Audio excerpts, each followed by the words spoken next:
Greetings, members, one and all of the Salivation Nation. What is going on at the U.S. Mint? Let's explore!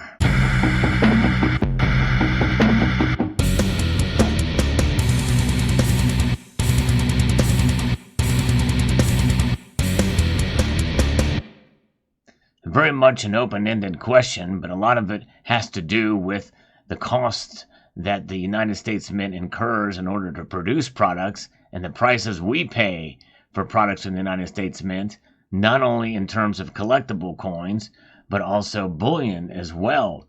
The United States Mint, it is an enigma, and there's a lot that we don't know. These are questions that we have been asking the United States Mint, or asking about the United States Mint for years. In fact, they have been posed in congressional hearings to others, but not necessarily to Mint officials themselves, which is a little bit concerning. But nonetheless, I think it's something that is worthy of discussion because there are a lot of theories out there and speculations on what's going on at the United States Mint. I've done a little bit of research to talk a little bit about this. This was inspired by a great video by Louis Silver that has some open-ended questions as well that I think should be answered by the Mint. We have to understand that asking questions is necessary to understand and keeping an open mind rather than necessarily full condemnation or what have you. I think there's a lot of areas that the United States Mint has failed in that certainly are worthy of condemnation, but nonetheless, I believe it is incumbent upon us to inquire to have a better understanding. Maybe there's an answer that flies in the face of what we have been thinking for so long. Maybe we'll get into some of this and be able to derive some answers from some of the research that I've done here. The United States Mint certainly has a history of getting things wrong in dealing with the public in some of its press releases. For instance, last year there was a pretty big snafu when they made a statement regarding the global silver shortage has driven demand for many of our bullion and numismatic products to record heights. And of course, that is something that was taken and completely ran with by many prognosticators who think that silver is going to go to the moon and that we're running out of silver. They had to clarify that point, and essentially it talked about the silver shortage blanks that are the problem. And that is the issue here. The United States Mint does get its blanks from, a couple of suppliers. And we're talking about one issue in particular that happened this year, which is still a problem that we thought was over, at least close to over. But apparently the United States Mint, as we've all heard by now, have canceled the 2022 Morgan and Peace dollars. And this is something that was based off of legislation that I think gave the Mint some leeway to allow for this program to continue in subsequent years. So if this is going to be an annual series, it looks like it's already interrupted this year as they are stopping it because of supposed supply chain issues related to COVID-19. I don't know that I necessarily buy that, but nonetheless, this article kind of goes into a little bit of depth here that's talking about this, but is a little bit vague in how they address this issue. The Deputy Director, Ventris C. Gibson, says, I want to ensure that our customers know that the modern renditions of the historic Morgan and Peace silver dollars will continue next year. Our goal is straightforward, to give our loyal customers the products they want and the service they deserve. The Mint is supplied with silver blanks by two vendors, Sunshine Minting with operations in Coeur d'Alene, Idaho, and Henderson, Nevada, and Leach Garner, headquartered in Attleboro, Massachusetts. Now, that's just two, but it was my understanding that most of the blanks, the silver blanks, come from four vendors, not two. The U.S. Mint secures 38.1 millimeter silver blanks for the Morgan and Peace dollars and commemorative silver dollars, and 40.6 millimeter blanks for the American Silver Eagles. Tom Power, owner of Sunshine Minting, told CoinWorld that there is no shortage of silver in the market to eventually be fabricated into blanks for the U.S. Mint and government mints. The refineries are shipped the necessary raw silver metal from their customers to then be fabricated into the necessary blanks from which the finished silver products are made. And by the way, a reference back to the United States Mint has an annual report here that talks about some of the storage that they have here. In fact, we have in this report here, it's talked about where they get their silver. They have it in storage, custodial gold and silver reserves, deep storage, and working stock. And the deep storage is defined as that portion of the United States gold and silver reserves which the mint secures in sealed vaults. Deep storage gold comprises the vast majority of the bullion reserves and consists primarily of gold bars, and deep storage silver is also in bar form. Working stock is defined as that portion of the United States gold and silver bullion reserves which a mint can use as a raw material for minting coins. So this is something that the silver is presumably sent out to the manufacturers to produce blanks. And that is something that can apparently occur, and how they use silver as a working stock. The mint will purchase a like amount of gold on the open market to replace the working stock used, but they hedge as well to do that. Treasury also allows the mint to use silver as working stock.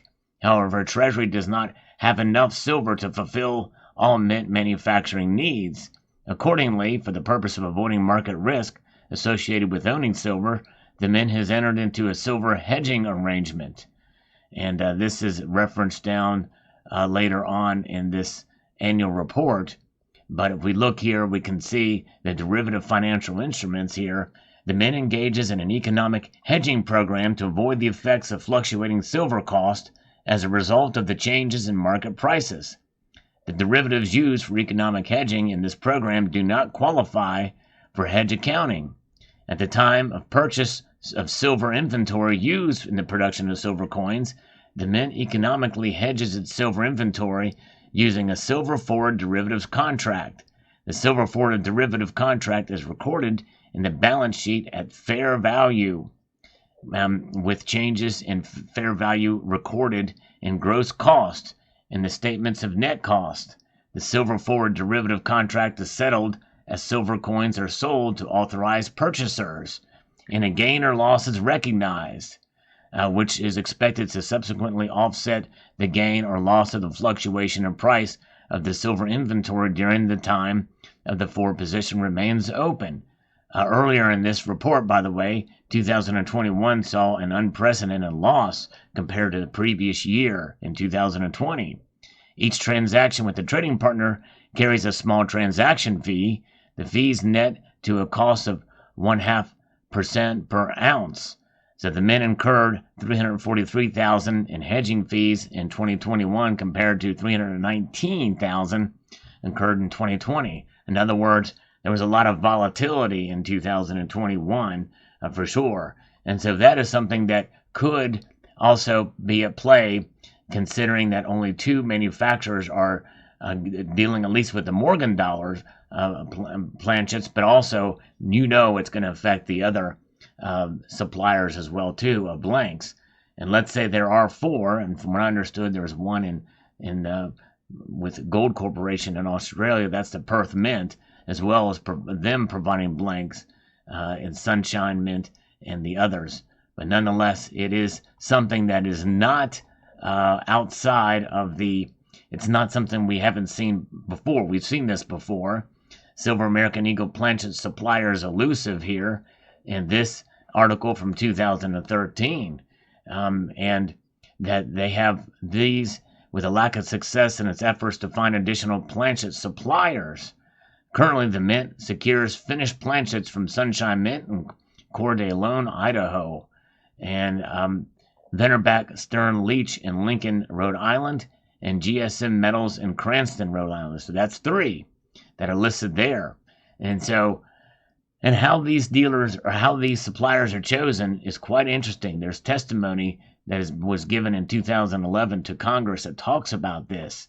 But, this is part of the reason why I think some of the prices are going up because of these blank manufacturers, and they're having a hard time, I feel, because Louis had talked about the price that the United States Mint is willing to pay, and the allocated silver blanks for these as opposed for these companies that they produce for the United States Mint at a much less profit margin compared to in the private sector than they can get from private entities. And some of that may be because of the hedging that they will have there. When sales resumed in late January in 2013, the authorized purchases were placed on an allocation system that restricts the number of coins any one purchaser may secure. Total orders are limited to the number of coins available at any given week. And so this is something that it certainly is complex, and understanding it and making sense of all this information is something that is frustrating to folks and to those of us who are accumulating these metals. And now we're seeing unprecedented not only demand for silver eagles, but also unprecedented premiums for silver eagles. Insane. And this goes back, I think, to a long-standing issue from testimony to Congress that talks about this issue here, as well as other things, a variety of different things that are happening here. And this is testimony that was given by Ron Paul in 2011, and talks about some of these things. Huge upswing in demand. This was done in April of 2011, right after the massive spike in silver price that created this bull market. And this is something that's with these million ounces of precious metal planchets whose dollar values could conceivably drop by the time they are minted and sold. This uncertainty and the cyclical nature of coin sales makes it difficult for planchet suppliers to gauge future demand, meaning that they're less likely to invest in capital equipment to increase production. And that, I think, is a statement from this testimony that I think is paramount and helps us to understand that with the silver market being the way it is, and with hedging practices by the mint, means that these suppliers who would just manufacture metal that they don't necessarily have, and it may be sent to them for it, is something that I believe is exacerbating the problem here. And so it's multifaceted, I believe, and it's not being explained very well by the United States Mint. And from the research that I've done, I'm in part a little bit more confused than ever before. This whole testimony, I think, is quite eye-opening on various different levels here. But one of the statements here is by one of these manufacturers and authorized purchasers here, is by Dylan Gage, Terrence Hanlon. It talks about some of this information as what they have here as an authorized purchaser. And again, this is old testimony, so some of these things may or may not have been addressed. I believe a lot more has not been addressed than has been. But nonetheless, it is interesting to see where things are now compared to where they were back then, and what hasn't changed, and where we are at. In fact, you just scroll down through this thing, you can see here that one of the things that was suggested here is that the U.S. Mint should engage in an aggressive vendor development program to assure that it has multiple domestic suppliers to meet the Mint's growing needs.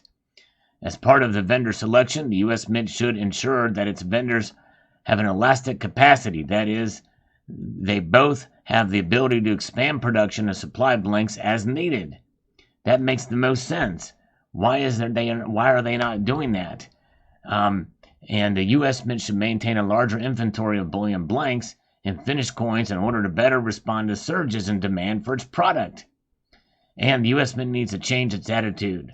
They have often displayed an attitude which used to be attributed to the phone companies of, we don't care, we don't have to. Their attitude towards vendors and authorized purchasers is often described as surly and arrogant. Pretty strong words. And by the way, as far as these companies and how they were chosen, like Sunshine Mint and others, how were they chosen? It was not through a competitive bid process. This is in this testimony too. Very eye-opening. I'll actually post a link to this testimony because I think it's probably one of the most eye-opening things from the research that I have done here on this. And again, this is inspired by Louis Silver's video about the United States Mint. There's a lot of things, a lot of room for improvement for the United States Mint on multiple different fronts, We are seeing some action, though. I've covered it before in a prior video that they will be choosing a new vendor to fulfill a new fulfillment center. And hopefully that will lead to a better experience on the website and also into securing and shipping our orders to us. We'll see how that plays out. But nonetheless, there it is. So let me know what your thoughts are below as to what's going on at the U.S. Mint. Definitely a good question to ask, and hopefully we will get some answers. I'd like to extend a multitude of gratitude to you all for taking the time to watch, and to encourage you to please rate, share, comment, and subscribe.